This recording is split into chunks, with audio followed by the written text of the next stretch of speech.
Okay, good afternoon, everyone. My name is Ann Wong with the Illinois Chapter, American Academy of Pediatrics, and I thank you for joining us today for the webinar on HPV in honor of Cervical Cancer Awareness Month. Today, we are joined by Nita Lee from the University of Chicago. And before we begin, I would just like to go over a few housekeeping items. This is our webinar planning group for CME, and nobody on the planning group, presenter, content reviewers, and CME application reviewers had any disclosures. This is the CME accreditation statement saying that everyone who completes the evaluation afterwards will receive CME credit of 1 hour. And then our general information and housekeeping items. All participant phone lines are muted. This webinar is being recorded. Everyone will receive a copy of the PowerPoint slides, a link to complete the evaluation, and a link to the recording of the webinar by the end of business day tomorrow. If you have any questions for Dr. Lee during the presentation, please enter them into the question box on the right-hand side of your screen. It's located in the control panel, and then Dr. Lee will answer your question at the end of the presentation. I would now like to introduce Dr. Lee. Dr. Nita Lee is a gynecologic oncologist at the University of Chicago who specializes in the diagnosis and treatment of women with gynecologic malignancies. Her focus is on providing comprehensive and compassionate surgical and chemotherapy care to women diagnosed with ovarian, uterine, cervical, vulvar, or vaginal cancers. Her research and clinical interests include patient-centered research in cancer survivorship, supportive oncology, and cancer disparities, particularly in endometrial and cervical cancer. Areas of interest include lifestyle change and weight management in endometrial cancer survivors and their social networks, the role of peer mentoring on quality of life and well-being in gynecologic cancer survivors, and HPV and cervical cancer awareness through training of lay leaders and patient advocates. Dr. Lee serves as the University of Chicago Comprehensive Cancer Center's Associate Director of the Office of Community Engagement and Cancer Disparities. Through this role, she supports ongoing community collaborative research and community-based participatory research to reduce cancer disparities in the surrounding Chicago communities, specifically in breast and gynecologic cancers. Please join me in welcoming Dr. Lee. All right, Dr. Lee, I'm going to switch it over to you now.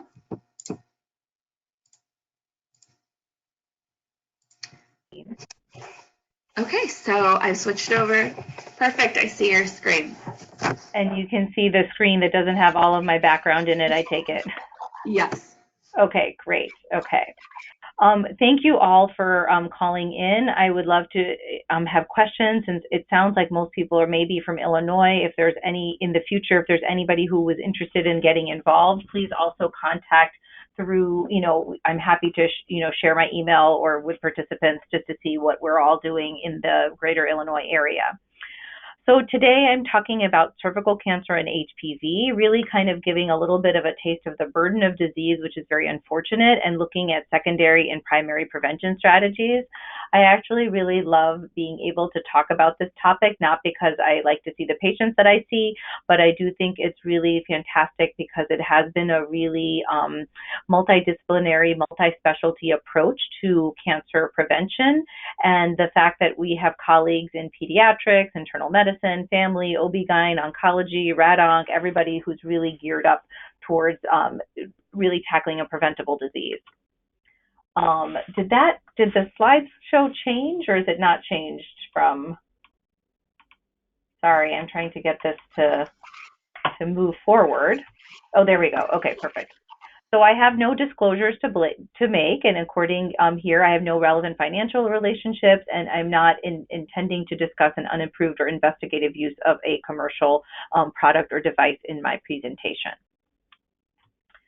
So I'd like to start with kind of what I see in my clinical practice, and I know this may be very different from the pediatric world, but just as a reminder of what it is that we're really trying to prevent.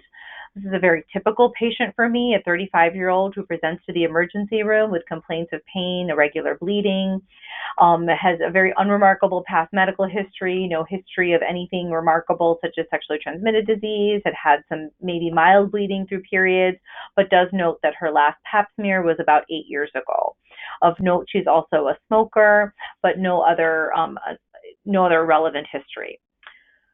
So when we do her physical exam and we go to the emergency room, we see this on her pelvic exam. So this is a picture of this is actually the same patient that we took after significant bleeding to an exam under anesthesia. But looking at this patient, she has a cervix that is irregular, friable, bleeds on contact. The mass appears to replace part of the cervix. The rest of her exam is very normal. And to put into context, this is somebody who actually has has health insurance, has access to care, but really didn't see this as something that could relate to her circumstances until she began to have symptoms. So we perform a consultation and we perform a biopsy, and this reveals a histology, which is a squamous cell carcinoma. Squamous cell carcinoma is the most common histology type of cervical cancer. The other type that we see is adenocarcinoma, and squamous cell is about 80%, adenocarcinoma is about 20%. Of note, we see some changes in the distribution of these histology types because pap smears may be slightly less effective at getting at adenocarcinomas because those are cancers that arise in the gland in the higher portion of the cervix. But we do know that HPV testing may sort of equalize that. So in this patient, who again, 35-year-old, kind of minding her own business, coming into the emergency room, she turns out to have a more advanced, locally advanced cervical cancer, which is a 1B2 cancer of the cervix. And that means that it's a cervical cancer that's larger than about 4 centimeters. And this actually, unfortunately, makes it so that she is not a surgical candidate for being able to have surgery with curative intent, and we need to refer her to a more morbid procedure of chemotherapy in combination with radiation. This obviously affects her fertility. Her options for going through menopause early are significant. So there's a lot of downstream ramifications of our diagnosing these women with more advanced cervical cancers. So really common presenting symptoms for us are vaginal bleeding, postcoital bleeding, so bleeding after intercourse, abnormal discharge, pelvic pain, hematuria, leg swelling, or renal failure can occur in more advanced cervical cancer because women get obstruction of their ureter and actually present with these symptoms. Ideally, what we want to see, however, is patients who are presenting asymptomatic. So we want to find patients ideally in precancerous conditions, but if not, in early cancers that can be really easily treated and cured surgically. So my major emphasis for any group that I talk to is really the fact that cervical cancer in the United States and other places as well is really the most preventable cancer that we see. And the fact that the majority of cancers that I see in my practice in Chicago are locally advanced cancers that are not easily cured and have significant morbidity related to the radiation treatments and the chemotherapy needed is really just, I feel, is a significantly missed opportunity and is really a shame. So prevention through the HPV vaccine, which we'll talk about, as well as pap smears and HPV tests to find early precancers and early cancers, and then screening and early detection, getting all good follow-up for abnormal testing. And again, newly diagnosed, locally advanced, or advanced cervical cancer is a missed opportunity and a real failure of our system. So not to belabor this point again, but in women who are diagnosed with in the United States, most women really have not had a pap smear in the last 5 years. And you can see, as we see the cancer that advances into the vaginal canal, into the side or the perimetrial, and goes towards the ureter or the sidewall or distantly, we see how the 5-year survival really dramatically changes. So the majority of patients that I see and diagnose are actually diagnosed in either stage 2 or stage 3 disease. And these are often very young women, and this can be a real burden on the entire family in terms of the effects this has downstream on our patients' children, their family, and their whole community.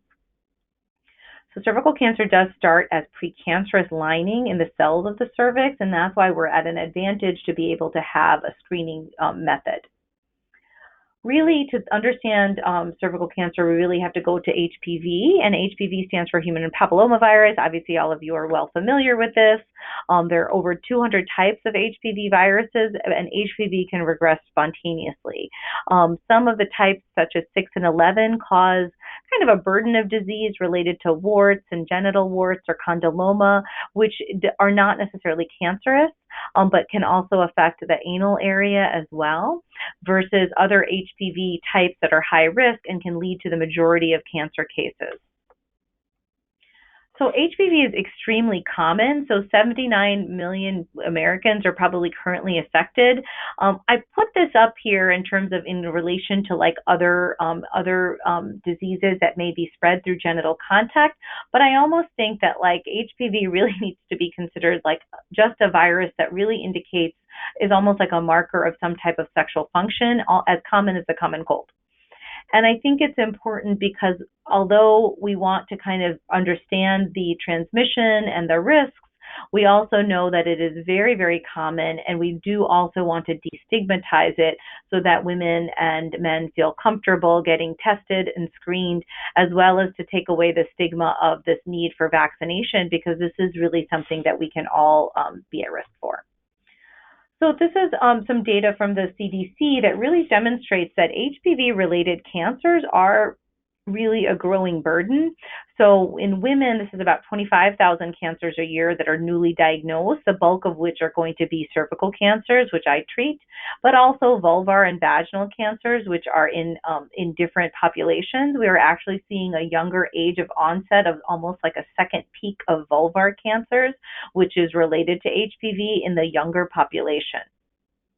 In addition, when you look at men who are getting diagnosed with HPV-associated cancers, this is actually rising significantly. So in this time period, there were about 18,000 men who were diagnosed with this, and a large portion of this is actually oropharyngeal cancers, which is actually going to surpass the number of new cases of cervical cancer in the United States.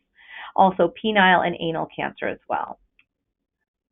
So when you look at the cancers that are caused by HPV, we see that 91% of cervical cancers, as well as these other gynecological cancers, vaginal and vulvar cancer. But when you look at anal cancer and rectal cancer, this is also, there's a high percentage that can be caused by HPV, and oropharynx is about 70%. As we often learned in our medical training, oropharynx cancer has often in the past been associated with only kind of older men who may have a history of alcohol use or tobacco use, but we're seeing again also a younger population with oropharyngeal cancers. And so this is really becoming a true rise in these cancers, whereas other cancers we're seeing declines in. So again, like looking at the different types of HPV, HPV 16 or 18, and then HPV, the other high-risk types 31, 33, 45, 52, 58, these can all be prevented by the 9-valent vaccine, which is the current one that is available in the United States.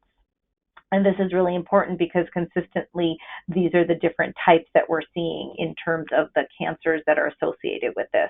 This can have some regional differences, and so there are different people who are studying in different countries internationally, since HPV is such a global burden of disease as well.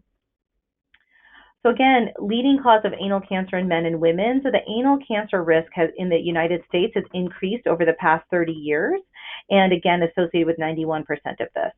So risks for anal cancer include women with a past history of HPV-related dysplasia of the cervix or the vulva or cancers in these areas, men who have sex with men, especially with men who are HIV positive, immunocompromised individuals such as transplant patients, HIV positive individuals of both genders, and then anal dysplasia screening is something that we, is a separate topic, but is something that really does come up in high risk patients. In terms of oropharyngeal cancer, sort of back of the throat, soft palate, this is a leading HPV-related cancer in men, and this is increasing. There are precancers and sort of screening, but there's no set screening. We've actually involved a lot of the dental community, including dental hygienists and dentists and the ADA, to kind of really emphasize the fact that this is actually something that people need to be aware of as well. So when we think of HPV infection, I think it's really important to understand that though HPV is very, very common and many women and men will have an initial infection, if we look at the model of the cervix, you'll often see an HPV-infected cervix, which can be reflected in abnormal, mild cytologic abnormalities and pap smears, but there's a great deal of clearance as well. But there are times where we'll get progression to either a precancerous lesion. If there's integration of the virus and viral persistence of high-risk HPV types, then that can actually eventually lead to cancer. So again, we don't see as much cancer as breast, but we still see this high burden of disease that could be preventable. When we look at deaths related to cervical cancer incidence and cervical cancer deaths, these have not, they've kind of ranged between 10,000 and 12,000. We're at a 13,000 mark. This is a little bit of an older slide. So we're not seeing declines in this yet, but this is, of course, reflects the fact that the HPV vaccine would not have covered a lot of the patients who are getting diagnosed right now. When we look at 2016 data, we have 12,984 new cases and 4,000 plus deaths. This is a demarcation looking at what states and where these rates are occurring. So we can see in the dark blue, we have states that have 8.5 to 9.8 per 100,000 women getting diagnosed with cervical cancer.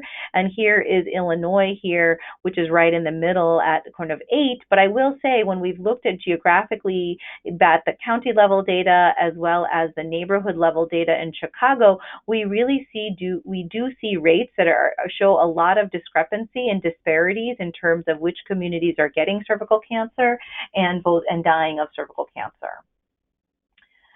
In terms of race and ethnicity, this is also an important area to look at. This is incidence by race and ethnicity. So in white women, we're seeing 7.4 per 100,000, in Black women 8.9, and in Hispanic or Latina women 9.6. And so we can see that this is a significant issue in terms of how we tackle both primary and secondary prevention as well. These are deaths due to cervical cancer, and again, we see sort of a wide range, but again, as the deeper you dive into community level data, we'll see some discrepancies here as well. And the death rate is also something where the morbidity of dying from cervical cancer is more significant in some of our minority communities. In particular, Black women have a higher risk of death due to cervical cancer, as do Hispanic Latina women. I point this out, this is a little bit of older data, I think it's back from 2013, but I do point out that cervical cancer screening is recommended until age 65 for women who've not had a hysterectomy or a history of abnormal pap smears. But we do see that in terms of new cancer diagnosis, between 15 and 20%, and a high percentage of deaths are occurring in this older population. So obviously it's not as relevant for the pediatric population, but just thinking about when we need to screen women and know their history before we stop their screening. This is actually rates of new incidence of cervical cancer and kind of throughout in terms of looking at our state as well, or Cook County rather, sorry.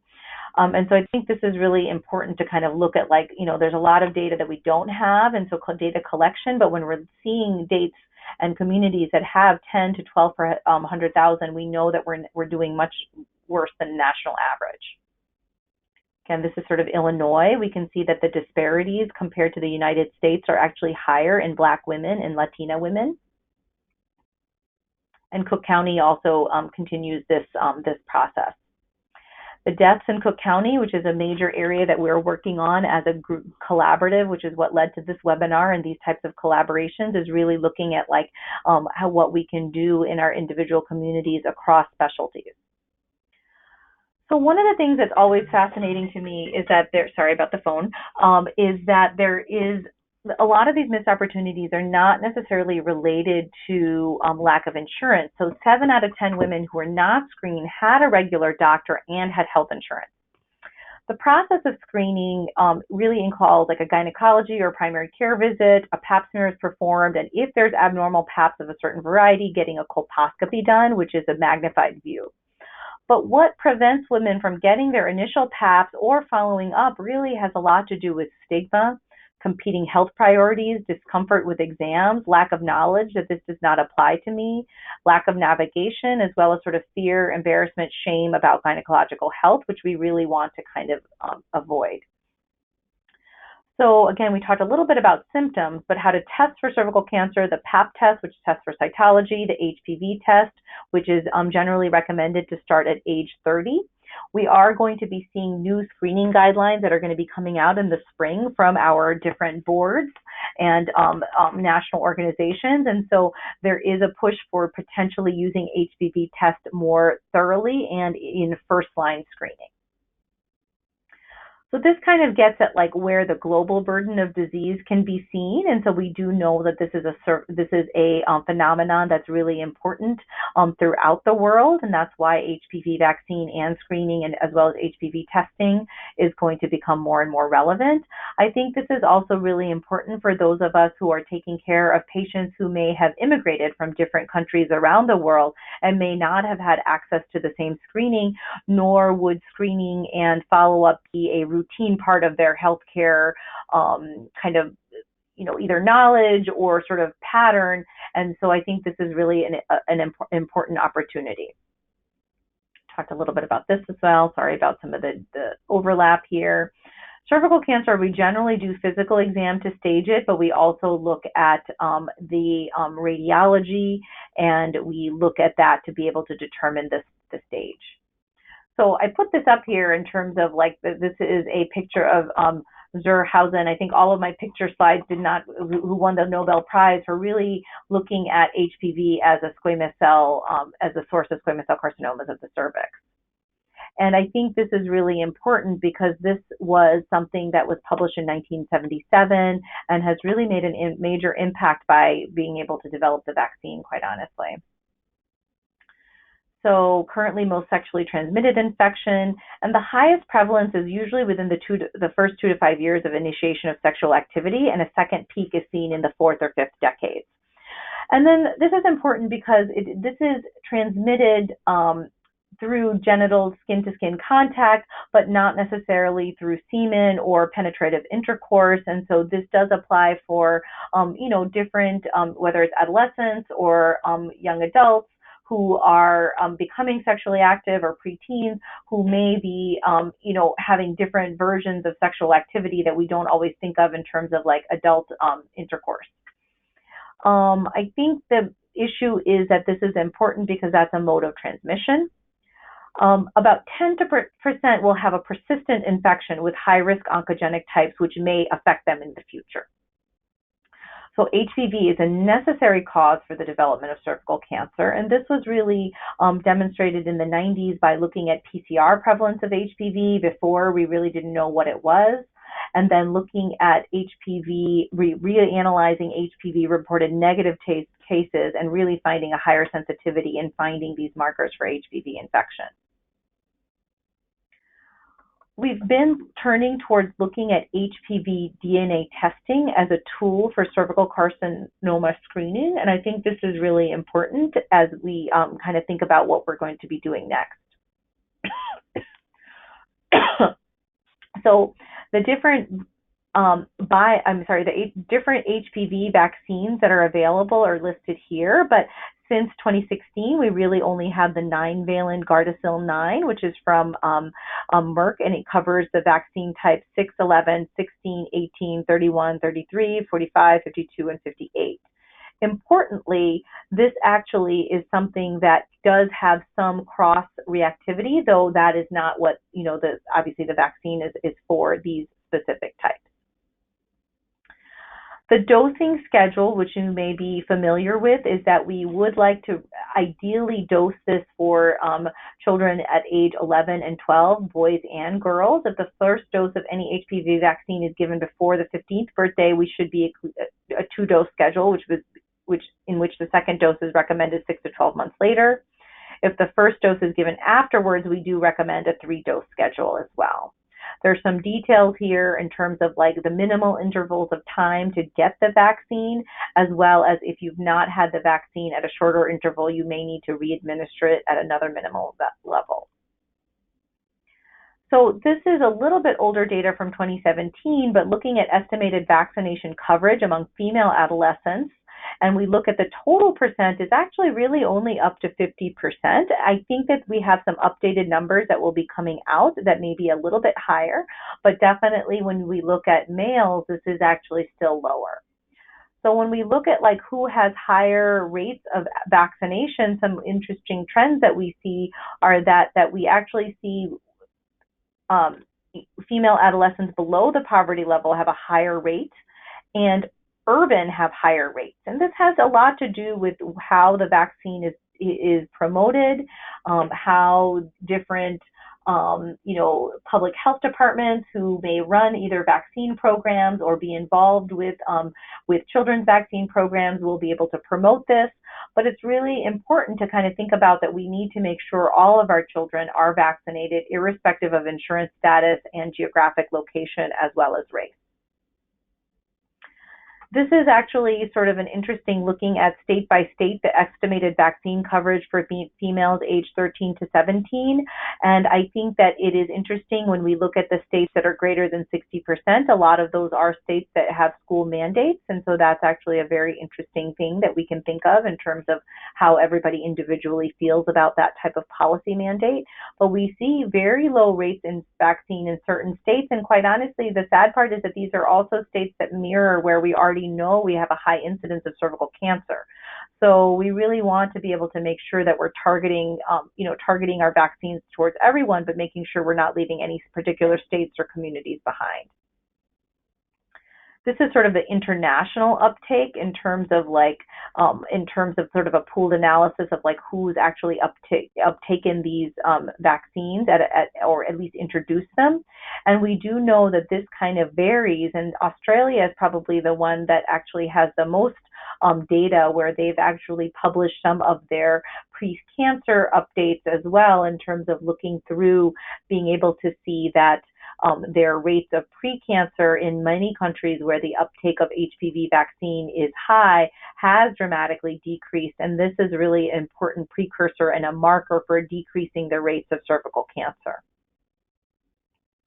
So I think we talked a little bit about this in terms of the immunization schedule, but I think that the important thing is that we want to make sure that this is actually a provider recommendation. When we have looked at like what are the major barriers to getting HPV vaccine, obviously knowledge and education, sort of social support to get that, as well as provider recommendation from the whole provider office is really an important step in terms of completion of the vaccine, as well as making sure that the messaging from the office, whether it's an MA, nurse, and physician or any other health provider, is consistent in terms of that. And also normalizing the vaccine as another important vaccine to get during adolescence is another way, as opposed to kind of letting it be standing on its own. Talked about if immunocompromised patients should potentially get 3 doses of the HPV vaccine, transplant patients, HIV, other autoimmune disease. I did put here through age 26. However, recently last year, the FDA and the CDC has supported the role of HPV vaccination up until age 45. They have made a comment that, if we miss it in age 11 to 12, boys and girls 9 to young adults up to age 26 should definitely be getting this vaccine. And then 26 to 45, it is recommended to have a discussion with your provider about the benefits of this. And we are really pushing people to get this because of the fact that this can prevent a significant amount of HPV infections of various different types. Even if you've already been exposed to one other type, a separate infection could be important to prevent. So vaccine adverse effects commonly reported include injection site reactions, pain, redness, swelling, dizziness, fainting. There's a package insert that suggests that adolescents should be able to sit there for a certain amount of time and to be able to make sure that they're watched for any signs of syncope. And I think this is a really important, consequence, but as you know, it may be more related to the age of the patient as well. So we talked a little bit about that. Obviously, rare allergic reactions can occur, but I don't think I need to talk to this audience about vaccines administration, as I'm sure you are more experts than I am, as the HPV vaccine and our flu vaccine are the only ones that we consistently carry for our adult patients. Sorry about some of these are a little bit repetitive. I apologize. And so when we're thinking about the natural history of cervical cancer, I don't mean to be too morbid, but when we're thinking about where we want to capture people, we really look at sexual activity, transient infection, persistent infection, pre-cancer, and then cancer. And this is where we really want to avoid any development of this. And so our options are for screening in this area, as well as treatment. And these are major areas that we obviously look for in our gynecology and GYN oncology world, but also HPV vaccination, therapeutics, which are not going to be what I'm going to talk about, but there are some rules for that. But really, in terms of preventive vaccine, this is where we have a larger pot of providers who can really make a difference at a more population level. So mathematical models for cervical carcinoma in low to medium high countries look like there's going to be maybe 44 million new cases of cervical cancer in the next 50 years. So widespread cervical cancer screening as well as vaccination may prevent 13 million of these cases. So just as a review, I know we talked a little bit about the dosing schedule, but this is a DNA-free virus. It does not have any of the actual virus, but it is a virus-like protein and has the capsid antigens so that it creates a humoral immune response, but not infectious or non-oncogenic. One of the interesting things is that the serologic response to HPV is actually, sorry, I'm going to put this, is actually shown that the natural infection does not actually lead to, sorry about that, I'm trying to get this to keep moving forward.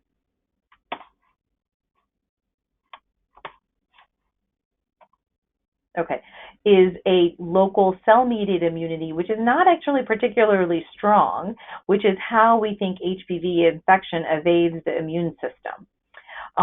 There is some seroconversion, but it may be a delayed time as well as a low titer. Vaccination, however, induces a strong humoral immunity, and seroconversion is thought to be closer to 100% with high titers. Now, the durability of protection actually, has been tested for longer than 42 months, but the initial was on the 42 months. There is no data currently to suggest that boosters are required for this, but obviously we will be studying this going forward and to ensure that this isn't going to be a late onset of needing a booster in your 40s. And there is some cross protection. Talked a little bit about these in terms of the ingredients that they are in, including the yeast, so obviously allergic things, as well as the adjuvant compounds and the amount. So when we look at vaccine efficacy and immunogenicity, we look at multiple studies that have been done, which include randomized phase 3 controlled trials, as well as double-blind trials to look at the different vaccines. Obviously, the ones that we are very interested in include the 9-valent vaccine, which is more relevant to what we're giving now, but these are all used different, had very large trial sizes, and had this obviously in the young adult adolescent population with different endpoints, which were these things that are called CIN, so cervical intraepithelial neoplasia, which are considered to be pre-cancer conditions. And seroconversion was thought to be high, including for a long length of follow-up. So Australia was the first country to implement a national HPV vaccine program in 2007, shortly after the vaccine was come out. And other European countries have also reached a 10-year post-HPV vaccine program implementation period. And now we're starting to see how is this data on efficacy at the clinical level, not just the seroconversion level. So this was a nice paper that looked at, a review paper that looked at the impact of HPV vaccination in Australia and what additional disease burden will be benefited. And so when you look at this data, I think it's very interesting when you look at like the overall population prevalence in the pre-vaccination era, of about 21% with HPV 16. And now in the post-vaccination area, you see a decline, not just in, obviously, in those vaccinated, which was down to 1.5%, but the prevalence in unvaccinated population, which is down to 12%. And so this really talks a little bit of this like herd immunity and like how we're getting decreased rates of this virus in the population. So I think this is a really important longitudinal way of us demonstrating efficacy. And again, this is sort of a little bit of a different data set looking at the European surveillance, but like looking at when an HPV prevalence was looking at incidence rates per 100,000. And in the less than 20 age group, we're seeing a decline, as this was kind of the primary age of patients who are getting their HPV vaccine. And this is also the other age group that would have seen a decline. Oops, sorry, I think I'm going backwards somehow. So again, they also reported decreases in genital condylomas, as well as a decrease in the HPV prevalence among heterosexual men who were tested as a herd immunity effect. And they really did use mathematical models to predict reduction in other HPV-associated cancers, though we know that those are math models, but I think they're reliable given the direct causation of HPV and these cancers. So this is a retrospective population study looking at cervical disease at age 20 after immunization with bivalent HPV vaccine. So again, this is actually only the bivalent vaccine, so this is really important to kind of think through. But we do see, in terms of year of birth, reductions in the percentages of records, and when we look at the percentages that we're seeing of this age group in terms of higher grades of CIN3, which is again kind of considered the precursor lesion. So in the US, I think one of the concerns that we have is that we do have lower vaccination rates than we should. We have initiation rates, but completion rates are probably much lower than we need them to be. One of the things that we see is this idea of what we're seeing in terms of sort of lay anti-vax campaigns, where I think I had a picture here before, but looking at these things where, you know, people have really spent a lot of money and online platforms to really, really create a culture of not getting kids vaccinated. And this definitely is one of the, we've seen billboards around town looking at these things that are not truthful and do not really rely on scientific evidence. And it is just striking as to how this can really affect the effectiveness of our own, our own campaigns to really get people to get vaccinated. So again, perception issues regarding efficacy and safety, incomplete protection against all oncogenic types may be an issue. And then we don't know if there's going to be eventually any changes on the effect of cervical cancer or cervical cancer screening. So most patients are aware that even after vaccination, the recommendations are to continue to get cervical cancer screening. We do not know if that will change in the future, but after vaccination for now, we still recommend that. The vaccine cost. So the 9-valent full schedule may cost between $300 and $600. So this is really an important issue. We do know that the pharmaceutical companies do have very good, potential collaborations with developing countries for getting a more cheaply delivered vaccine. However, this is actually a vaccine that's still at this point required to be refrigerated. So the cold chain phenomenon of keeping distribution in countries that may not be able to do this is a concern. And then provider recommendation is still measured to be around 70%. So I think this is really an important target for us, is really getting at primary care, pediatrics, OBGYN, and really kind of creating this culture that this is a cancer vaccine that we should be actually pushing towards getting uptake in. So again, this has to do with safety concerns, personal attitudes and beliefs, limited knowledge about HPV carcinogenesis, as well as kind of, really not really seeing like what are these like really significant burdens of disease that we see for these patients.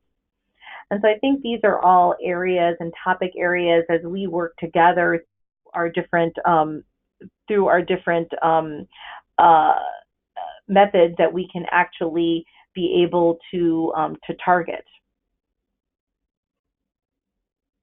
So again, CDC recommends routine vaccination age 11 to 12 and can be started at age 9. 2 doses are recommended, and it should be 6 to 12 months after the first dose.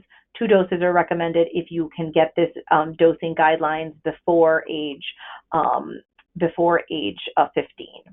And again, here we do know that now we are for individuals 26 to 45, we still do recommend that they talk to you or to talk to their provider about the benefits of getting the vaccine up until age 45.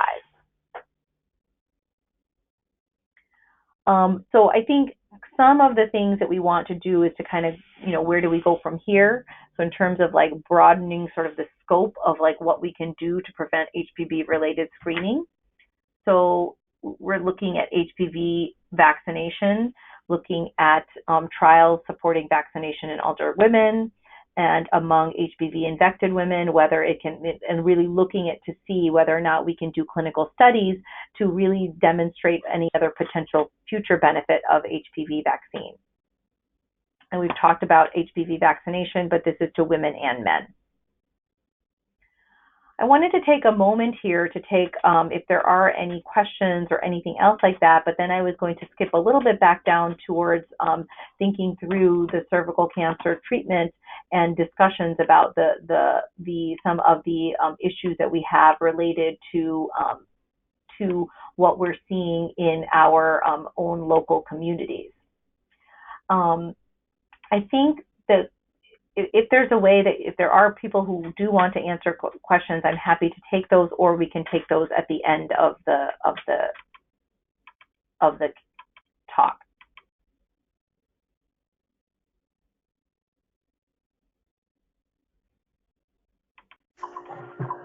Hi, Dr. Lee. So I'm looking right now, and I don't see any questions from people. Okay, perfect. Yeah, but we'll just send out a quick reminder right now that if you guys have any questions, just enter them into that control panel that should be on the right-hand side of your screen. Okay, perfect. I'm going to keep going through some of our other data that I'd like to share, and to really try to be able to kind of think through like how we are looking at cervical cancer and like what are these other areas that we can think through. Let me put this on here real quick. I'm having a little trouble getting my slides to go forward here, but sorry about that. Let me see if I can get this to, let's see, slideshow. So when we're looking at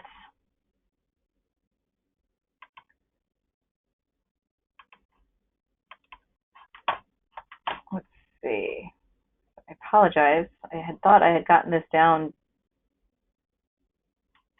Somehow it's not moving further, but I guess I'll leave it here for right now to just talk a little bit.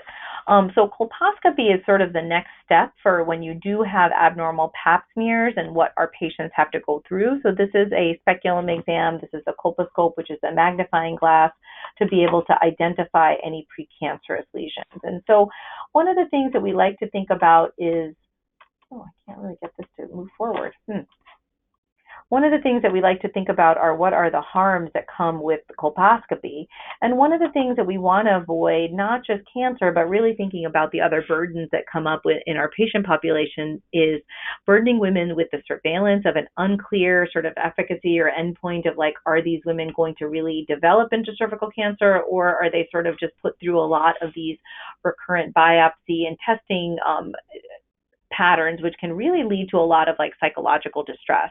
So a lot of patients and young women that I see, we're often really counseling them about the ability to kind of like clear the HPV, to ensure that we're making sure that they are not smoking, which is a major cofactor for not clearing HPV, and kind of moving forward from there in terms of how we kind of negotiate this dilemma that we have when we have patients who have abnormal pap smears. We don't want them to be particularly scared because we know that most women won't develop cervical cancer, but we also want them to be vigilant because we don't know how best to predict, even with HPV testing, who's going to end up with this persistent infection. And I think that's an important thing to kind of think through as to how we counsel young women. Of note, again, as you remember, that we do not recommend that any cervical cancer screening starts before age 21. That doesn't mean that there may be adolescents that it's important for them to have a gynecologist if they are sexually active, both in terms of any STI testing or in terms of like reproductive health management and birth control. But at the same time, we don't recommend that because of the high rates of HPV incidence that the adolescents will clear. And then the other issue is that these harms can actually lead to overtreatment of precancerous lesions or lesions that may not be precancerous, which can affect fertility as well as downstream, again, stressors related to this.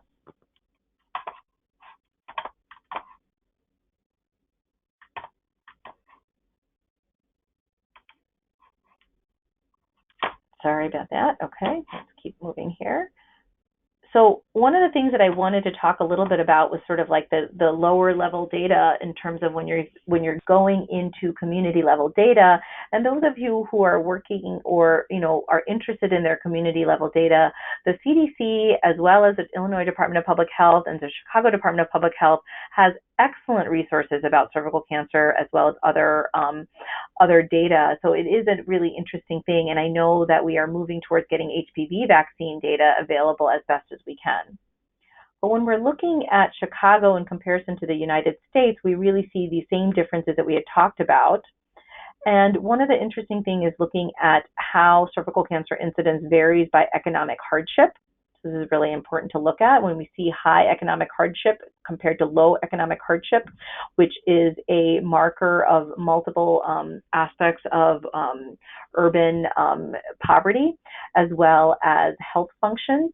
This is actually, health access. This is actually a real issue for us in the Chicago area. We also see these same issues related to race. In terms of significant disparity related to race and ethnicity in Chicago, we see these very striking trends, and this is one of the things that we're working towards. And when we look at one of the interesting things about looking at incidence, this is actually some striking cervical cancer incidence rates in some of our highest community neighborhoods and some of our lowest. And these, for those who know Chicago well or who can understand, if we look at something like where I work near Hyde Park in our university setting, Lincoln Park, Beverly, compared to some of our neighborhoods in the south and west sides of Chicago, which do have known disparities in other health indicators, we really see the same issues. And so this is why navigation and the ability of us to kind of hit prevention from the earliest ages of HPV vaccine and prevention is equally important as our early detection and navigation systems. I think some of these things are things that you have already seen in the slides that we've had before, But I do think our message from our organizations that have well studied this well is really looking at the HPV vaccine being safe, that it works, and that the protection lasts. I think that the main issue that we really want to get over are the stigma associated with HPV-related cancers, as well as the idea that HPV vaccines are only for a certain subset of adolescents, making sure that we're approaching boys and girls, and really preventing sort of these like really dramatic sequelae of cervical cancer, head and neck cancer, anal cancers that we see down the line in our own practices. And I think that that's something that really makes me excited to be able to talk to an audience that does have a group of providers throughout this area. The last thing that I'm going to end on is also data from some talking points that I'd like to kind of end on because of the ability to be able to hit these. I'm so sorry, this is at the end of my slide presentation and I cannot get this to move forward. But I think, give me 1 second here, and if there are no questions that you can hear yet, I'm going to try to pull up our last myths and go from there.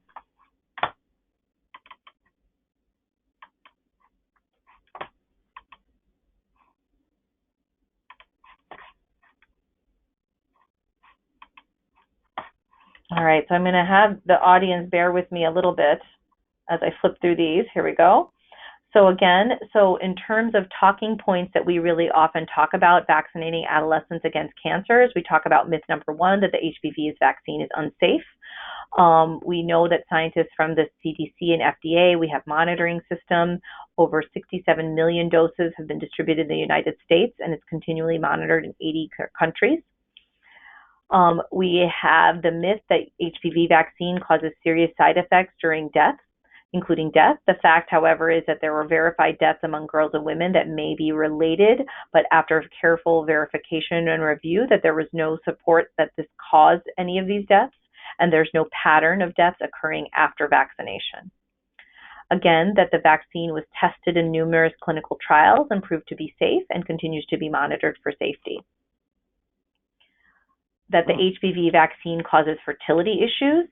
These are anecdotal issues of HPV vaccine, but quite honestly, as a gynecologist and GYN oncologist, HPV vaccine, I suspect, will actually improve fertility because we will have less women who are getting overtreated for cervical precancer and cancer, and thereby affecting these issues related to cervix, such as preterm delivery or other issues with fertility. Myth number 4, whether the HPV vaccine contains harmful ingredients. These are actually have been very well vetted, and we again know that aluminum-containing vaccines have been used for decades, and the amount that is in these vaccines is exceedingly low compared to like daily doses that we receive in other elements, including breast milk, formula, and all these other foods and beverages that we drink. I think the other vaccine that is a vaccine myth that's really important is that HPV vaccine is unnecessary unless that the adolescent is sexually active and that it encourages sexual activity. So this has actually been well researched, and studies have shown that it is not associated with changes in behavior of the age and onset of sexual intercourse or sexual activity, or with the number of partners. And I think that those have been similar to, unvaccinated and vaccinated populations. And we do know, obviously, that prevention in the population where the most immuno response is going to be obtained is very helpful. So I do think kind of demystifying it and unlinking the HPV vaccine from the onset of sexual activity is a strategy that's important, so that we don't necessarily have to have a discussion about sexual function, though those are important when appropriate, with every patient at that same time. The other myth, which is going to really be helpful to have provider recommendation, is that HPV vaccine is only for females. And so again, because HPV is both for men and women, and as we talked about other HPV-related cancers, I think it is really important to know that we have strong recommendations for boys and girls. this is something that I see in practice and other CMEs that I've given, that I've even had providers come up and say, not necessarily pediatric providers, but other specialty providers who said, I've gone to my doctor and they didn't recommend it for my boys. And so I think this is a real place where we can make a difference. And so I think these are the thoughts that I leave you with in terms of the amount of disease that I see in the cervical cancer realm, as well as the precancer realm, and including the number of women we see who are dying from these preventable causes. We really task our colleagues to be able to improve HPV vaccine and be aware of sort of all these burdens of disease. So I think that's all I have to talk about, but I'm always more than happy to collaborate or share. We have many initiatives that are through a lot of these different organizations that you are a part of. And so if there's anybody who would like to further this conversation or discuss or share what they're doing in their own practices, we would love to hear from you. Thank you. Okay, thank you so much, Dr. Lee. So it looks like we did have one question come in, and that is there currently an official recommendation to extend the vaccine to women and men up to age 45? Yes, so there is a current recommendation that it is approved, and the wording, I will say, is a little bit, like, I wish it would have just come out and said, yes, everybody to 45. They did kind of hem and haw a little bit and said that they really wanted to emphasize the 11 to 12-year-old group or the young adolescents up until age 26 for catch-up, and 26 to 45, it is recommended, but it is recommended with the caveat that you talk to your primary care provider. I did get recent news from our own local insurance coverage agencies when I was looking this up more recently, that there are more and more providers and more insurance companies that are actually covering it up until age 45. And I think that that is going to be a major important step in terms of coverages, since the ACIP recommended to offer catch-up vaccine to women and men 27 to 45. Blue Cross Blue Shield, Aetna, United, Cigna, and UCHP have extended HPV vaccination to this coverage. Medicare does not cover this vaccine, obviously, and Illinois Medicaid does not yet cover this above age 26. And so those are important barriers that we hope that will change as well in terms of making it more available throughout age 45. Okay, and there is kind of like a follow-up question to that. So you did cover that Medicaid does not cover HPV vaccines for patients. It does cover it. It covers, Illinois Medicaid does cover it for all children and young adults up until age 26, but 26 to 45. Yeah. Cover over 26. Not that I know of yet, but we'll keep asking. Okay, and then what about other insurance companies? Is that just kind of like a case-by-case basis? It is a case-by-case. When we were looking at our ambulatory managers and asking them to kind of review what our current knowledge was about HPV coverage, we were told that many private insurances, including Blue Cross Blue Shield, Aetna, United, Cigna, were some of the ones that were mentioned, are covering it to age 45. I will say that this is probably because of the way of the world with insurance companies, probably does have a lot to do with the individual policy and plan in terms of who has preventive coverage and what type of coverage and copays are required. But I do think that since this just happened last year, that I'm hoping that we'll see this start to become a more universal coverage. Okay, great. So I think that's all the questions that I have for now. I'm just going to quickly wrap things up for everyone. And then if there are any other questions, feel free to just pop them in really quick. But so I just wanted to remind everyone that by end of business day tomorrow, you'll receive a copy of the slides, a link to the evaluation, as well as the recording to the webinar, and that everyone must complete the evaluation by February 12th. After that date, we're going to close it, and you won't be able to receive your credit afterwards. And then lastly, if you did complete the evaluation, then you will receive the certificate about 2 weeks after that, which means you'll get it on February 26th by the latest. And so that basically concludes our webinar on Cervical Cancer Awareness Month. And I just want to thank Dr. Lee so much for the presentation. And I also wanted to thank everyone who attended. Please be on the lookout. We're going to have some more in the upcoming year for 2020 for our immunization series. Thank you so much, everyone. Thank you again, Dr. Lee. Thank you very much for the chance to talk. Thank you. Have a great day.